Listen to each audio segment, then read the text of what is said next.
आतंकी गतिविधियों में शामिल था और उसके ऊपर कई बड़ी घटनाओं को अंजाम देने का आरोप था। मुदस्सिर पंडित ने पुलिस वालों की हत्या के साथ साथ कई पार्षदों की हत्या भी की थी। उसे पकड़ने के लिए सरकार ने 10 लाख का इनाम भी घोषित कर रखा था। बावजूद इसके वो लगातार पुलिस को चकमा देता रहा, लेकिन सोपोर में सुरक्षा बलों ने आतंक के इस पंडित का अंत कर दिया।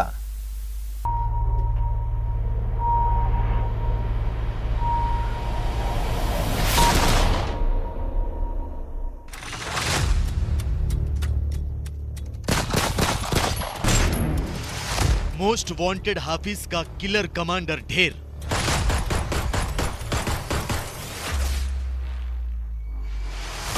लश्कर तैयबा का आतंकी पंडित मारा गया।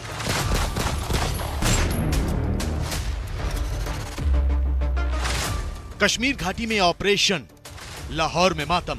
ये जंग जारी है, इंशाअल्लाह ये जंग हम कश्मीर में भी जीतेंगे।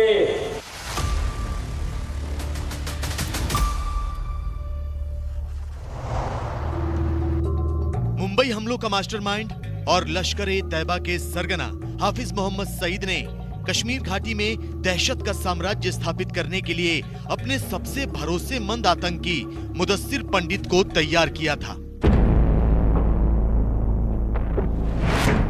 पीओके के आतंकी कैंप में ट्रेनिंग लेने के बाद मुदस्सिर पंडित को कश्मीर में भारतीय सेना पर हमला करने के इरादे से भेजा था। पाकिस्तान में बैठे हाफिज सईद को लग रहा था कि मुदस्सिर उसके इंतकाम को पूरा करेगा, मुदस्सिर भारतीय सेना पर घातक वार करेगा। लेकिन इससे पहले कि मुदस्सिर कुछ कर पाता, भारतीय सुरक्षा बल की गोलियों ने उसका सीना छलनी कर दिया। मुदस्सिर और उसके 2 साथी जहन्नुम पहुंचा दिए गए। सबसे टॉप पर जो आते हैं मुदस्सिर पंडित, जिसको उमर भी कहते थे, रुखाना भी कहते थे, मुद्दू भी कहते थे और माज भाई भी कहते थे। ये जून 19 से एलईटी कमांडर इस एरिया का है। 18 एफआईआर उसके खिलाफ हैं। कश्मीर घाटी के सोपोर में 20 जून की रात अचानक सुरक्षा बल की हलचल तेज हो गई। मुखबिरों से जम्मू कश्मीर पुलिस को खबर मिली थी कि लश्कर का टॉप कमांडर मुदस्सिर पंडित कुछ आतंकियों के साथ एक घर में छिपा हुआ है। लिहाजा भारतीय सुरक्षा बल ने पूरे इलाके को घेर लिया। मौत को अपनी तरफ बढ़ता देख लश्कर के आतंकियों ने गोलीबारी शुरू कर दी। मुदस्सिर पंडित और उसके साथी फायरिंग करने लगे। एनकाउंटर रात भर चला और जब सुबह हुई तो मुदस्सिर पंडित समेत 3 आतंकियों के शव जमीन पर पड़े मिले। पहले इन्होंने म्यूनिसिपल बिल्डिंग जो है उसके ऊपर अटैक किया था मार्च के महीने में 29 मार्च को, और उस इंसिडेंट में भी हमारे 2 म्यूनिसिपल काउंसलर और उसके साथ एक पुलिस के साथी हमारे शहीद हुए थे। मुदस्सिर पंडित ने बहुत अरसा पहले, जब एब्रोगेशन के बाद इमीडिएटली दहशतगर्दों ने लोगों की आवाज को दबाना शुरू किया, लोगों के मूवमेंट को दबाना शुरू किया। उस वक्त एक फ्रूट मर्चेंट के घर पे जाके अटैक किया था, जिसमें 3 साल की बच्ची भी जख्मी हुई थी। ये लगातार इन कार्रवाइयों को अंजाम दे रहा था और जो ग्रुपिंग हमने देखी है उसमें लोकल टेररिस्ट के साथ हार्डकोर पाकिस्तानी टेररिस्ट इनके साथ होते हैं। ये रीसेंट इंसिडेंट्स में, एनकाउंटर्स में सेकंड मौका एक सीलू में ऑपरेशन हुआ था जहां पे हमने 2 टेररिस्ट को मारा था, एक लोकल था और एक पाकिस्तानी टेररिस्ट था। तो ये बड़ा एक नेटवर्क जो नेक्सस है जो एग्जिस्ट कर रहा है, और यही एक कॉज ऑफ कंसर्न है कि जो लोग इकट्ठे मिलके ऐसे ऑपरेशन को अंजाम देते हैं और इनोसेंट कश्मीरियों का खून बहाते हैं, इस नेक्सस को तोड़ना है। मुदस्सिर पंडित उर्फ माज भाई का मारा जाना लश्कर-ए-तैयबा, उसके सरगना हाफिज सईद और इमरान खान के लिए किसी सदमे से कम नहीं, क्योंकि मुदस्सिर लश्कर का एक जिम्मेदार आतंकी ही नहीं था, बल्कि आतंक की कई खूनी इबारतें लिख चुका था। मुदस्सिर पंडित ने लोगों की आवाज दबाने के लिए बंदूक उठाई थी। 2019 से मुदस्सिर लश्कर-ए-तैयबा का कमांडर था। 3 सरपंचों और हुर्रियत के अलगाववादी धड़े से जुड़े 2 लोगों की हत्या में शामिल था। उसने एक फूड मर्चेंट के घर पर भी अटैक किया था, जिसमें एक छोटी बच्ची घायल हुई थी। मुदस्सिर पंडित पर 18 एफआईआर दर्ज थी। मुदस्सिर कितना खूंखार आतंकी था, इसका अंदाजा इससे भी लगाया जा सकता है कि हाल ही में उसने 3 पुलिसकर्मियों, 2 पार्षदों और 2 नागरिकों की नृशंस हत्या की थी। भारतीय सेना, जम्मू कश्मीर पुलिस तथा हमारे पैरामिलिट्री फोर्सेस के जवानों ने एक जॉइंट ऑपरेशन में उत्तरी कश्मीर के सोपुर में 3 खूंखार आतंकवादियों को मौत के घाट उतार दिया है। सेना, पुलिस और पैरामिलिट्री फोर्सेस के जांबाज वीर सैनिकों को पूरा देश सल्यूट करता है। लगातार कश्मीर घाटी में सेना आतंकवादियों का सफाया कर रही है। देश के खिलाफ, भारत माता के खिलाफ जो षड्यंत्र करेगा उसी का यही हाल होगा। ऑल आउट का जो देन है, आज के दिन में ऐसा मानना है कि ऑन ग्राउंड कोई ऐसा हार्ड लाइनर या हार्ड टेररिस्ट नहीं है। ये मुसद्दर पंडित कुछ ऐसे चुने नेम आ जाते हैं जो कि पाकिस्तान के तरफ से रिवाइव करने की चेष्टा होती है, मगर उनके सेल्फ लाइफ को ख़त्म कर दिया गया है। तो सेल्फ लाइफ का मतलब है कि वो ज़्यादा दिन टिक नहीं पाते। जम्मू कश्मीर में सेना का ऑपरेशन ऑल आउट अपने शबाब पर है। बॉर्डर के उस पार से आतंकियों की घुसपैठ में तो कमी आई ही है। जो आतंकी अब भी कश्मीर में सक्रिय हैं, उन्हें सुरक्षा बल चुन चुन कर मौत के घाट उतार रहे हैं। लेकिन पाकिस्तान के प्रधानमंत्री इमरान खान अब भी कश्मीर में जिहाद का खूनी खेल खेलने वाले शैतानों को मासूम साबित करने पर तुले हैं। आपको यकीन नहीं आएगा, लेकिन एक विदेशी टेलीविजन चैनल को दिए इंटरव्यू में इमरान खान ने शिनजियांग में वीगर मुसलमानों पर हो रहे अत्याचार के मुद्दे पर तो कुछ नहीं कहा, लेकिन कश्मीर पर जहर उगलने लगे। Why are you so outspoken about Islamophobia in Europe and the United States, but totally silent about the genocide of Muslims in Western China? What our conversations have been with the Chinese, this is not the case, according to them. The evidence is just overwhelming. Whatever issues we have with the Chinese, we speak to them behind closed doors. China has been one of the greatest friends to us in our most difficult times. When we were really struggling, our economy was struggling, China came to our rescue. So we respect the way they are, and whatever issues we have, we speak behind closed doors. How come this is such a big issue in the Western world? Why are the people of Kashmir ignored? It is much more relevant. Compared to what might be going in the Uyghurs, 100,000 Kashmiris have been killed.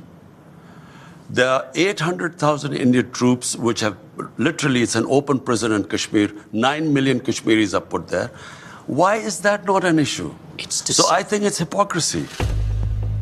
Hypocrisy यानी पाखंड तो पाकिस्तान कर रहा है, इमरान खान कर रहे हैं। कश्मीर में जिन मुस्लिमों और मानवाधिकार उल्लंघन की बात करते हैं, उन्हीं मुस्लिमों का कत्ल करने के लिए दहशत के दानव तैयार करते हैं। उन्हीं मुसलमानों को हथियार की तरह इस्तेमाल करते हैं और मौत के मुंह में धकेलने की कोशिश करते हैं। जाहिर है पाकिस्तान की नीयत में खोट है, लेकिन भारत को अच्छी तरह पता है कि उसका इलाज क्या है। लिहाजा एक तरफ भारतीय सेना आतंकियों को ठिकाने लगाने के लिए ऑपरेशन ऑल आउट को जारी रखे हुए है, वहीं भारत सरकार ने साफ कर दिया है कि कश्मीर में आर्टिकल 370 की बहाली नहीं होगी। 24 जून को पीएम मोदी कश्मीर के सभी राजनीतिक दलों के नेताओं के साथ बैठक करेंगे, लेकिन पाकिस्तान को डर है कि इस बैठक के बाद भारत कुछ बड़ा करने वाला है। लिहाजा उसके विदेश मंत्री शाह महमूद कुरैशी ने एक बार फिर गीदड़ भभकी दी है। हालांकि पाकिस्तान की गीदड़ भभकियों का भारत पर कोई असर नहीं होने वाला। कश्मीर में आतंकियों का सफाया जारी है और उनके रहनुमाओं पर कार्रवाई भी हो रही है। कश्मीर को आतंक मुक्त करने और मुख्य धारा से जोड़ने के ब्लूप्रिंट पर अमल किया जा रहा है। दुनिया में आतंकवाद की सबसे बड़ी फैक्ट्री बन चुका पाकिस्तान 3 सालों से FATF की ग्रे लिस्ट में है। पेरिस में FATF की बैठक चल रही है और 25 जून तक पाकिस्तान के भविष्य पर फैसला हो जाएगा। भारत के खिलाफ आतंकी वारदातों के मुख्य सूत्रधार पाकिस्तान को लग रहा है कि वो FATF की ग्रे लिस्ट से बाहर आ जाएगा। लेकिन हाल ही में पाक पीएम इमरान खान ने जो बयान दिया है वो पाक के सुनहरे अरमानों पर पानी फेर सकता है।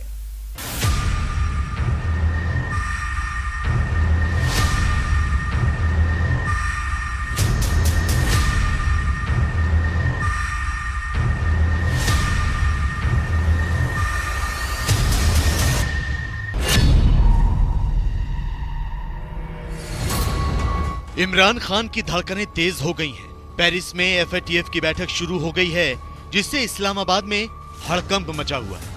आतंकी फंडिंग और मनी लॉन्ड्रिंग पर नजर रखने वाली वैश्विक संस्था फाइनेंशियल एक्शन टास्क फोर्स 25 जून से पहले पाकिस्तान के भविष्य पर मुहर लगाने वाली है। 3 साल से इस संगठन की ग्रे लिस्ट में अटका पाकिस्तान राहत की उम्मीद कर रहा है, लेकिन क्या पाकिस्तान को इस बार खुशखबरी मिलेगी?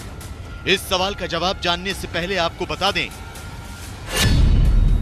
कि टेरर फंडिंग और मनी लॉन्ड्रिंग के खिलाफ ठोस कार्रवाई न करने पर पाकिस्तान को जून 2018 में एफएटीएफ की ग्रे लिस्ट में रखा गया था। तब से पाकिस्तान उसी लिस्ट में बना हुआ है। एफएटीएफ ने आतंकी फंडिंग और मनी लॉन्ड्रिंग के केस में पाकिस्तान से 27 बिंदुओं पर काम करने के लिए कहा था, लेकिन अब तक उसने कई शर्तों को पूरा नहीं किया है। 21 से 25 जून के बीच किसी भी दिन पाकिस्तान की किस्मत का फैसला हो सकता है। तो आपको बता दें कि एफएटीएफ में कुल 37 देश और 2 क्षेत्रीय संगठन हैं। इस दौरान वोटिंग होगी। अगर पाकिस्तान को ग्रे से व्हाइट लिस्ट में आना है तो उसे कम से कम 12 सदस्य देशों के वोट चाहिए होंगे।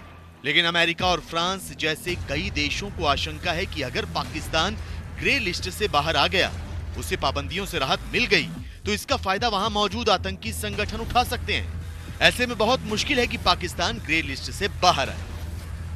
एफएटीएफ की बैठक शुरू हो चुकी है और जैसा कि उनका मानना है कि पाकिस्तान ने अभी तक 27 शर्तों में पूरी शर्तें नहीं मानी है और पाकिस्तान के अंदर के जो कई बलूच, पश्तून और जो उनके जो विरोधी ग्रुप हैं वो कह रहे हैं कि पाकिस्तान को ग्रे लिस्ट से ब्लैक लिस्ट में किया जाए और जो बाहर से टेरर के लिए पैसा आ रहा है उसके ऊपर कोई ठीक तरीके से रोक टोक नहीं हुई है।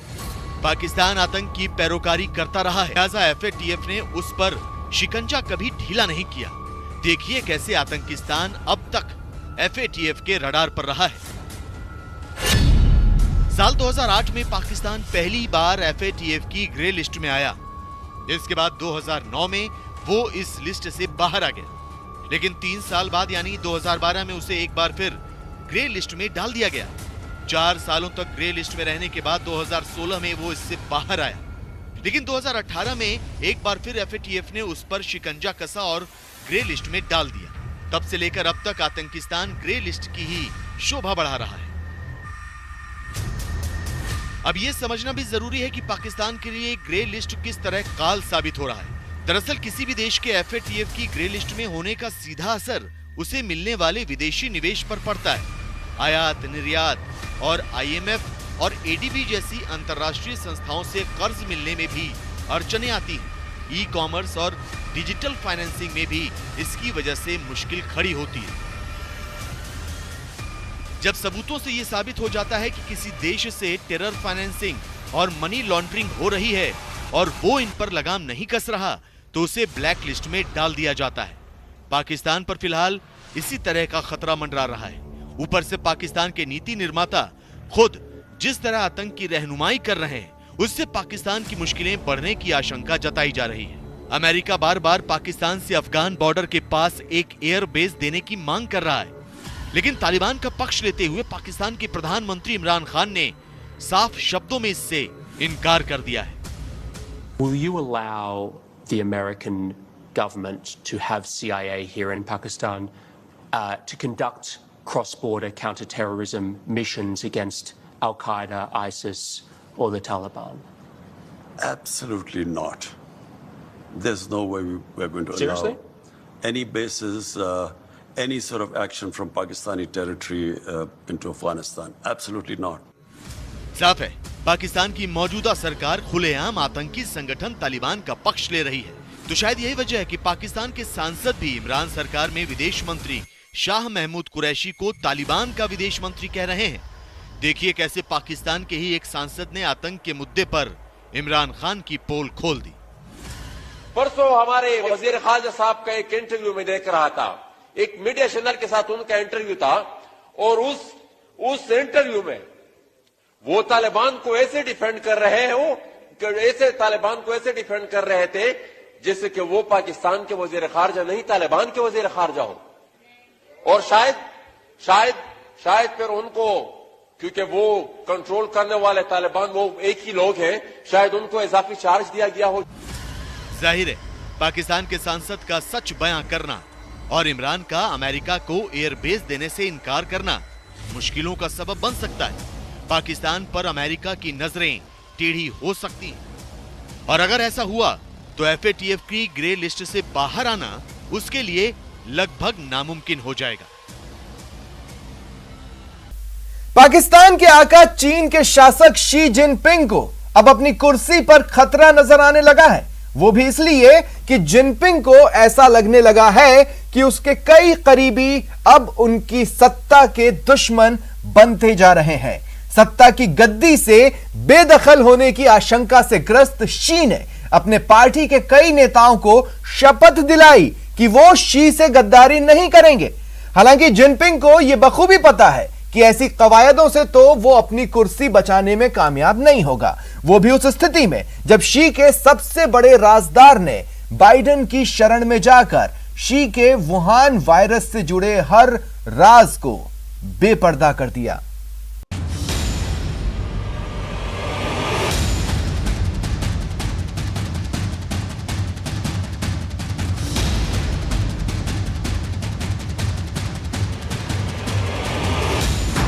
शी जिनपिंग के खिलाफ विद्रोह।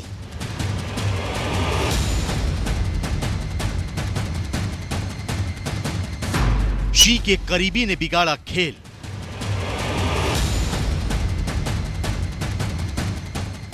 चीन के राष्ट्रपति शी जिनपिंग को अपने खिलाफ बगावत का डर सताने लगा है। शी जिनपिंग को इस बात का डर सताने लगा है कि कहीं उन्हें सत्ता से बेदखल न कर दिया जाए।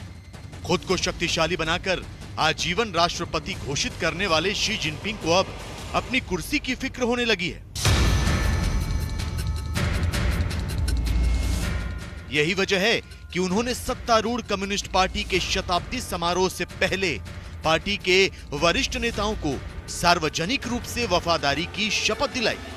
इस दौरान शी जिनपिंग ने नेताओं को अपनी हर बात मानने का फरमान सुनाया। बगावत की आशंका के बीच शी जिनपिंग की चाल का मजमून है ये शपथ पत्र, जिसमें कम्युनिस्ट पार्टी के हर नेता ने शपथ ली है कि ये मेरी इच्छा है कि चीन की कम्युनिस्ट पार्टी से जुड़ूं। मैं पार्टी के कार्यक्रम को बनाए रखूंगा, पार्टी संविधान का पालन करूंगा, पार्टी के सदस्य के तौर पर अपने दायित्वों का निर्वहन करूंगा, पार्टी के फैसलों को लागू कराऊंगा, पार्टी के अनुशासन का सख्ती से पालन करूंगा, पार्टी के रहस्यों को कायम रखूंगा, पार्टी के प्रति वफादार रहूंगा, कड़ी मेहनत करूंगा, जीवन भर साम्यवाद के लिए लड़ूंगा, पार्टी और लोगों के लिए हर समय बलिदान देने के लिए तैयार रहूंगा, कभी पार्टी से विश्वासघात नहीं करूंगा। बीजिंग में CPC के संग्रहालय की एक प्रदर्शनी देखने के दौरान पार्टी के पोलित ब्यूरो के 25 सदस्यों के आगे खड़े शी जिनपिंग ने उन्हें ये शपथ दिलाई, जिसके बाद से कयास ये लगाए जाने लगे हैं कि शी जिनपिंग के खिलाफ पार्टी का एक धड़ा विद्रोह की तैयारी कर रहा है। कम्युनिस्ट पार्टी अधिवेशन के अंदर शी जिनपिंग का अपने मेंबर से शपथ दिलवाना, इसका मतलब ये है कि वहां पर असंतोष है, शी जिनपिंग के खिलाफ आवाजें उठ रही हैं और शी जिनपिंग नहीं चाहते कि उनके खिलाफ आवाजें उठें। वो सबसे शक्तिशाली नेता हैं चीन के, और ये बिल्कुल कहना सही होगा कि कोरोना संक्रमण से चीन के अंदर भी बहुत बड़ी हानि हुई है, इसीलिए इस प्रकार की बातें हो रही हैं। दिसंबर 2012 में पद संभालने के बाद से शी जिनपिंग को आधिकारिक तौर पर चीन की कम्युनिस्ट पार्टी का या कहें CPC का मुख्य नेता घोषित कर दिया गया। हालांकि शी जिनपिंग को 2023 में दूसरा कार्यकाल पूरा होने के बाद रिटायर हो जाना चाहिए, लेकिन उनके आजीवन राष्ट्रपति और CPC के मुख्य नेता के पद पर बने रहने की उम्मीद है, क्योंकि नेशनल पीपल्स कांग्रेस ने 2018 में संविधान में संशोधन कर 5 साल के 2 कार्यकाल की अधिकतम सीमा को हटा दिया था। ऐसे में सवाल ये कि उनके खिलाफ विद्रोह कैसे हो सकता है। दरअसल इसके पीछे कई वजह हैं। कोरोना वायरस के मुद्दे पर चीन की साख में गिरावट, दुनिया में चीन को दुश्मन देश के तौर पर देखा जाना, शी जिनपिंग की अति महत्वाकांक्षा और उनकी बढ़ती मनमानियां। शी जिनपिंग बहुत सारी समस्याओं से ग्रस्त हैं। एक तरफ हांगकांग में असंतोष है, दूसरी तरफ साउथ चाइना सी के अंदर पूरी दुनिया चीन के खिलाफ लामबंद हो चुकी है। उधर जापान भी आंखें दिखा रहा है और वहीं हिंदुस्तान के साथ गलवान में उसके बहुत सारे सैनिकों ने शहादत पाई है। और ये ना भूलें कि कोरोना से भी उसकी बहुत बड़ी क्षति हुई है। बहुत सारी कंपनियां जो हैं वो चाइना छोड़ के इधर उधर चली जा रही हैं। शी जिनपिंग को अच्छी तरह पता है कि उनके खिलाफ माहौल बनने लगा है। दुनिया भर के देश ही नहीं बल्कि चीन के लोग भी अब उनकी नीतियों को नकारने लगे हैं। तो शी जिनपिंग के लिए एक और मुश्किल का सबब यह है कि उनका एक राजदार अमेरिका की गोद में जा बैठा है। गौर से देखिए, ये हैं चीन के टॉप अधिकारी और शी जिनपिंग के करीबी डोंग जिंगवेई। डोंग चीन के राज्य सुरक्षा मंत्रालय, जिसे गुआनबू भी कहा जाता है, उसमें उपमंत्री हैं। गुआनबू मूल रूप से चीन की जासूसी एजेंसी है। वो अप्रैल 2018 से ही वहां काउंटर इंटेलिजेंस गतिविधियों का नेतृत्व कर रहे हैं। तो अब अफवाह यह है कि डोंग जिंगवेई इस साल फरवरी में अपनी बेटी डोंग यांग के साथ हांगकांग के रास्ते अमेरिका भाग गए। यही नहीं, कहा तो यहां तक जा रहा है कि डोंग जिंगवेई ने वुहान के वायरस कनेक्शन पर जो बाइडेन प्रशासन को कुछ सबूत भी सौंपे हैं, जिसकी वजह से अमेरिका कोरोना वायरस की उत्पत्ति के मुद्दे पर नए सिरे से जांच करवाना चाहता है। चीन के ऊपर इन चीज़ों का कोई खास अंतर नहीं पड़ेगा, क्योंकि चीन एक बहुत बड़ी अर्थव्यवस्था है, बहुत मजबूत उसके पास सैन्य शक्ति है और बहुत ही सुदृढ़ पॉलिटिकल स्ट्रक्चर है। तो अगर एक व्यक्ति चाइना से भाग के अमेरिका चला गया और अमेरिका में वहाँ जो बाइडेन के सामने उसने कुछ बातें बता दी हैं, तो उससे कोई चीन को फर्क पड़ने लगेगा, ये हमारी गलतफहमी है। डोंग के पाला बदलने की बात सबसे पहले चीन के विदेश मंत्रालय के एक पूर्व अधिकारी हान लियान चाओ ने कही थी। अमेरिका में रह रहे लोकतंत्र समर्थक कार्यकर्ता हान लियान चाओ ने कहा था कि डोंग ने अपना पाला बदल लिया है और अगर वाकई शी के राजदार ने अमेरिका में शरण ले ली है तो ये चीन के लिए किसी बड़े झटके से कम नहीं होगा। हालांकि चीन की एक न्यूज वेबसाइट के मुताबिक डोंग ने इसी 18 जून को एक सम्मेलन में हिस्सा लिया था। वेबसाइट ने दावा किया है कि डोंग चीन में ही है, लेकिन सवाल ये कि अगर वो चीन में हैं तो सामने क्यों नहीं आते। जो भी हो, फिलहाल शी जिनपिंग मुसीबतों से घिरते जा रहे हैं। आंतरिक और अंतर्राष्ट्रीय मंच पर शी को चुनौतियों का सामना करना पड़ रहा है।